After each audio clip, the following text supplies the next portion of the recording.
This happened about 3 years ago, when I moved into a small, run-down apartment complex just on the outskirts of town. I was fresh out of college, working my first real job, and needed something cheap. The building was old, kind of depressing, but the price was right. Plus, it seemed quiet, the kind of place where no one really bothered you, which was fine by me. Most of the tenants kept to themselves. You'd see them now and then in the hallway, give a polite nod, and that was it. Except for one guy, the man who lived directly across the hall from me. I never actually saw him, which is weird, because his apartment was impossible to miss. The very first night I moved in, I noticed it. His apartment light. It was always on. I mean, always. A dull, yellowish glow seeped out from under his door 24/7. At first I figured, okay, maybe he worked night shifts or was just one of those people who forgot to turn off the lights. But after a week, then 2, I started to realize it was every single time I passed his door. Morning, afternoon, middle of the night, it didn't matter. That same dim light was always there, like it was part of the building itself. And there was something about it that bothered me. It wasn't just the light, it was the stillness. I never heard a TV, never music, never footsteps. It was as if the apartment was frozen in time, except for that glow under the door. I tried not to let it get to me. People are weird, right? No big deal. But things started to shift after a few weeks. One night I got home really late from work, around 2 a.m. The hall was dead silent, that creepy kind of silence where every little noise echoes. I was unlocking my door when I heard something behind me. At first I thought I imagined it, a soft, raspy sound. But then I heard it again, whispering. I turned around slowly and it was coming from his door. Not loud, not like a conversation, but this fast, frantic whispering. I stood there frozen, straining to make out words, but it didn't sound like any language I knew. It was garbled, panicked, almost like chanting.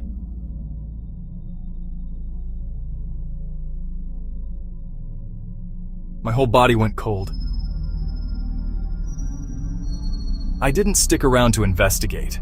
I bolted inside my apartment, slammed the door, and locked every single lock. I told myself he was on the phone or something, but deep down, I knew that wasn't it. There was something wrong with that whispering. I lay in bed for hours, eyes wide open, heart racing. I must have finally dozed off, because around 4 a.m. I woke up to another noise. At first I thought I was dreaming, but then I heard it again. This slow, deliberate turning sound. It was my doorknob. Not rattling, not knocking, just turning. Like someone was testing it over and over, as if waiting for the exact moment when I might forget to lock it. I couldn't even breathe. I stared at the door, frozen in place, watching the shadow of the knob moving slightly back and forth under the dim hallway light. My phone was right next to me on the nightstand, and I somehow managed to grab it with shaking hands and whisper to 911 what was happening. I crouched down by my bed, clutching the phone, every nerve in my body on fire, waiting for something, anything, to happen. After maybe a minute, the turning stopped. Just stopped. The silence that followed was even worse. The cops showed up about 10 minutes later. They searched the hallway, knocked on my neighbor's door. Nothing. No answer, no signs of anyone. His light? Still glowing as usual. One of the officers said it was probably just a drunk tenant who got the wrong door, but I could tell by his face that even he didn't believe that. I didn't sleep the rest of the night. Every creak and groan of the old building had me on edge, like the walls themselves were breathing. The next morning, I forced myself to leave the apartment and head to work. As I passed by his door, something caught my eye. I stopped, leaned in closer, and saw them. Tiny scratch marks. All around the doorknob and down the frame like someone had been clawing at it, desperate. The scratches weren't old either. They were fresh, raw, splintering the wood. I stood there for a long time, just staring. My stomach turned. That wasn't normal. That wasn't right. I couldn't shake the feeling that something terrible had happened, or was happening in that apartment. That night, I went down to the landlord's office. She was this older woman, probably in her 60s, always seemed kind of distracted. I asked her about the guy across the hall. You know, name, if he was okay, that sort of thing. She blinked at me, looked confused. "Which apartment?" she asked. I told her the number and her expression changed immediately, like she was trying to figure out if I was messing with her. "That apartment's been empty for 6 months, she said. "Last tenant left in a hurry. Haven't found anyone to take it since." I just stood there staring at her, my skin crawling. I wanted to believe she was wrong, but her face told me she wasn't. I asked her if she was sure, and she nodded. "Yeah, it's empty. I haven't even been in there lately. The lights should be off." I left her office shaking. When I got back upstairs, I walked straight to his door, heart pounding in my chest. I pressed my ear against it, listening. Nothing. Dead silence. But that light, it was still on. That sickly yellow glow spilling out from under the door, flickering just slightly, like a candle running low. I didn't sleep that night, or the night after that.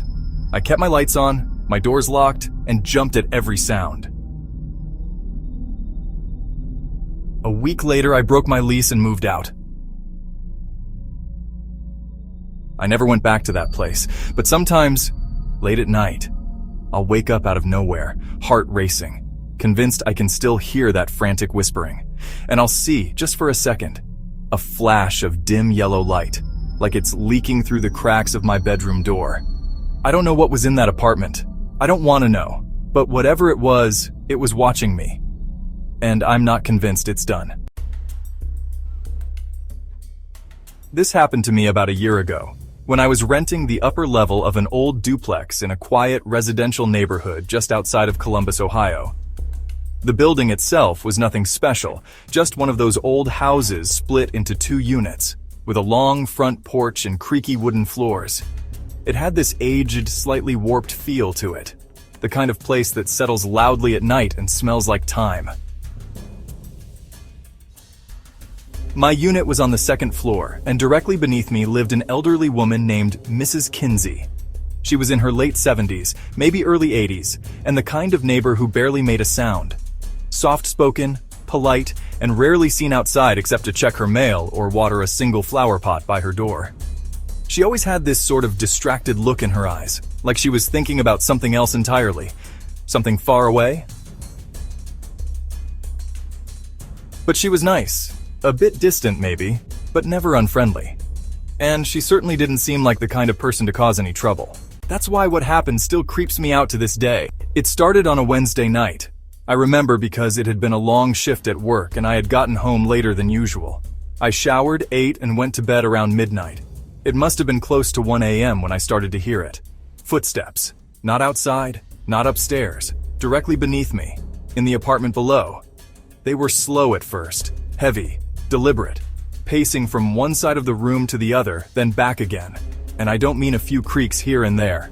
I mean footsteps. Clearly human, clearly intentional. I sat up in bed listening closely.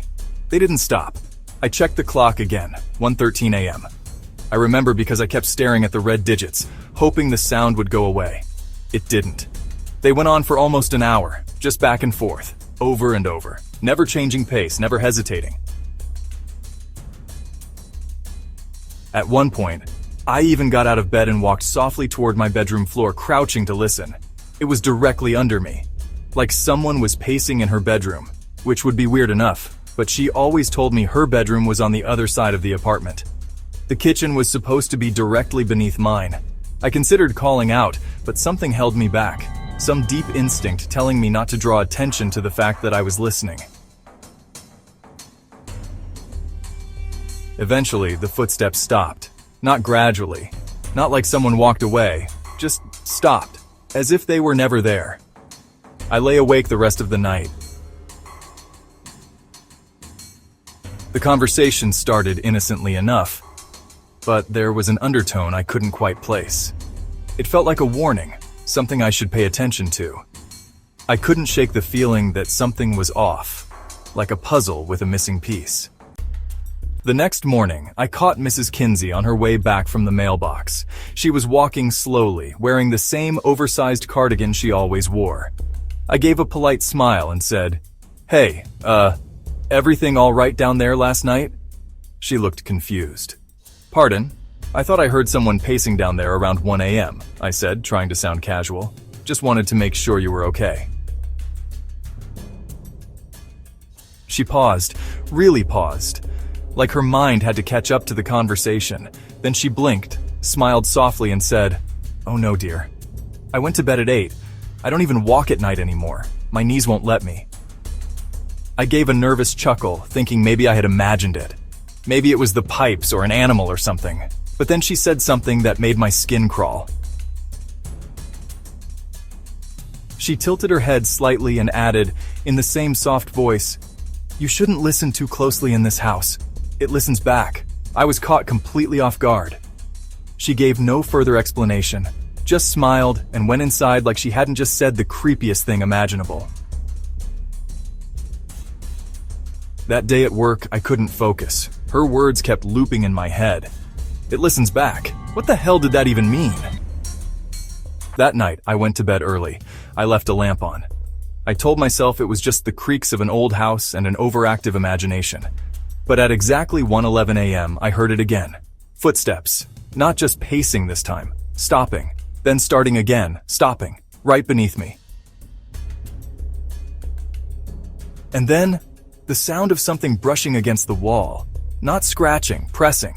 Like something dragging its palm or body along the drywall. I sat up, heart pounding. I walked to the kitchen, grabbed a glass of water with shaking hands, and stood frozen by the hallway light switch, afraid to turn it off. And then it happened. I heard a creak on my stairs, not inside, outside. My staircase from the front porch to my door. I walked slowly to the door and looked through the peephole. Nothing. I stood there, barely breathing, and waited. I don't know how long, but then I heard a sound I'll never forget. My doorknob turned. Just once. Slowly, like someone was testing it. Not rattling, not knocking, just trying. I backed away, called 911 in a whisper, and kept my eyes locked on the door. Aftermath and haunting revelation. The police came, checked the area, found nothing. No footprints, no sign of a break-in. I told them about the footsteps below me. They checked in with Mrs. Kinsey.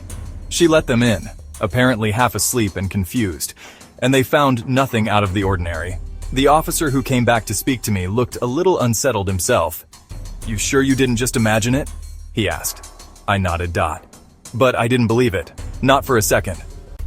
I started sleeping on the couch with the TV on for background noise. I avoided going into the bedroom unless it was daytime. The next few nights were quiet. Nothing. No footsteps, no creaks, no weird noises. Then one morning I came downstairs to grab something from my car and saw Mrs. Kinsey sitting on her front steps. She looked different. Tired. Pale. I asked if she was okay. She looked up slowly, eyes watering, and said something that still haunts me. "I think it's upstairs now." We moved into that house on a warm Thursday afternoon. It was just me, my wife Laura, and our 2-year-old son. We'd been searching for a home outside the city. Something quiet, a little space to breathe, and when this place showed up for a bargain, we jumped on it fast. It was a modest 2-story house on a sleepy cul-de-sac surrounded by aging maples and overgrown lawns. Some of the homes looked dated, others empty. But ours? It had charm. A red front door, ivy climbing up the porch columns, and this old wind chime that hung on a nail like it had been waiting for someone to come back. We didn't notice anything off at first. Just a few creaks in the floor, paint peeling near the baseboards, old house stuff. And our neighbors seemed friendly enough. A woman 2 doors down waved while watering her flowers. A kid on a bike nodded when he rode past. Then, on our second night, someone rang the bell. I opened the door to find an older man, mid-60s maybe, dressed in a beige cardigan holding a pie. Apple, I think. He said, "Welcome to the neighborhood. My name's Henry. Been across the street there for over 40 years. He pointed to the brick house facing ours. It had drawn curtains and an old Chevy in the driveway. People move on. Houses sit empty a while, but it's good to see a family in this place again. I thanked him, took the pie, and we made small talk for a minute. He mentioned how the neighborhood had gotten quiet over the years. Laura came down from putting our son to bed. She peeked at the pie and laughed. "Laura, that's either super sweet or super creepy." I shrugged. He seemed harmless. That night, we cut 2 slices and tossed the rest. Not because we didn't trust him, it was just... the pie had a weird smell. Not spoiled. Just... off. Laura said it tasted metallic. We figured he was just an old guy who used an ancient recipe. A few days passed, nothing unusual. We unpacked, settled in. Then came a knock on the door one afternoon while Laura was out with our son. It was another neighbor, an older woman in a sun hat. "Glad to see someone finally moved in. Yeah, we're still getting used to it, but it's a nice spot." That house was empty for years after what he did. Sorry, who did? Him. That man. The one who brought you the pie. Henry? That's not his name. And I'm not sure who you met, but no one's lived in that house for over a decade. The bottom dropped out of my stomach. I turned slowly and looked across the street. The house was dark, curtains drawn tight. The car in the driveway covered in dust. I don't want to scare you, but the man who used to live there, something happened. Something bad. The family who owned your house before you, they left in the middle of the night. Never came back for their things. We all assumed it had something to do with him. What did he do? The story goes, there was a boy. He used to live in your house, and he went missing, right out of his bedroom one night. They searched for days, nothing. And the whole time, that man across the street, he kept baking pies, giving them to search teams, talking to reporters, acting like he was just a helpful old man. But then, someone found something buried in his backyard. What was it? They never said. Just that the police sealed off the house and no one was allowed inside after that. They tried selling it, but no one ever moved in again. I thanked her and shut the door, trying to hold my breath. I didn't tell Laura. Not yet. I didn't want to freak her out, especially with our son in the house. But that night, I couldn't sleep. I found myself staring out the window at the house across the street. Dark, still, but around 3 a.m., I saw something. Just a faint flicker of movement. One of the upstairs curtains shifted, like someone was peeking through it. The next morning, I went across the street. I told myself I was just going to knock, confirm the woman was wrong. But when I got to the porch, my blood ran cold. There was dust caked on the doorknob, cobwebs in the corners of the doorframe. A package sat on the porch, postmarked 2012.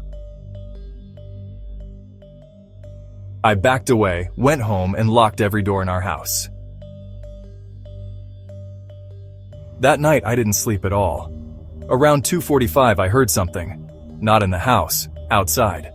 I looked out the front window. The pie was back, sitting on our porch, same foil pan, same crimped edges. Only this time, it was still warm. I stepped back, heart thudding. That man was dead, or gone, or never real. But something was still watching our house, still baking those damn pies. I called the police. They came. Took the pie and asked questions. Told me no one was registered to live across the street. Said the house had been marked as condemned years ago. They offered to patrol the area for a few nights, but nothing came of it. The next night, I boarded up the mail slot, blocked every window. We moved out a week later. I still don't know what I met that night on our porch. I don't know who or what handed me that pie. But sometimes late at night, I swear I still smell apples, burnt ones. And I hope to God I never find out what was in them.